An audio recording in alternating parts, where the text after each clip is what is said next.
Hello everyone, Happy New Year to all. আজি আমি 1 জানুৱাৰী বুলি দিচাংমুখলৈ গৈছিলো আৰু তাৰ পৰা উভতুতে দিচাংমুখৰ বিখ্যাত গুপ্তা হোটেলত সোমালো। ইয়াৰ ভিৰটো দেখি আপোনালোকে নিশ্চয় গম পাইছে এই হোটেলখন কিমান বেছি ফেমাস। বিশেষকৈ এই হোটেলখন দৈ, চিৰা, ক্ৰীম এইবোৰৰ কাৰণে বহুত বিখ্যাত। ইফালে এয়া মানুহৰ ভিৰটো চাওকচোন।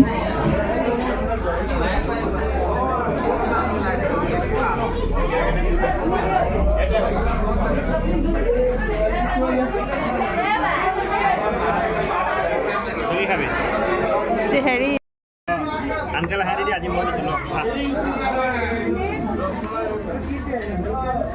কিনো পালোঁ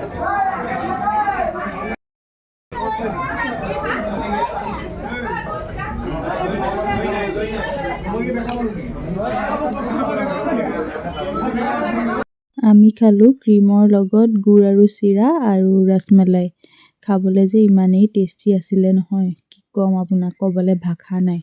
আজি মই ফাৰ্ষ্ট টাইম ইয়াত খাইছোঁ। মানুহজনে আগতে খাইছে, তেওঁ মোক কৈ আছিল। আৰু মানুহৰ ভিৰ দেখিও মই গম পালোঁ যে এই হোটেলখন কিমান বেছি ফেমাছ। আৰু খোৱাৰ কথাটো ক'বই নালাগে, ক'বলৈ ভাষা নাই। এয়া ঘৰৰ কাৰণেও লৈ ল'লোঁ অলপমান।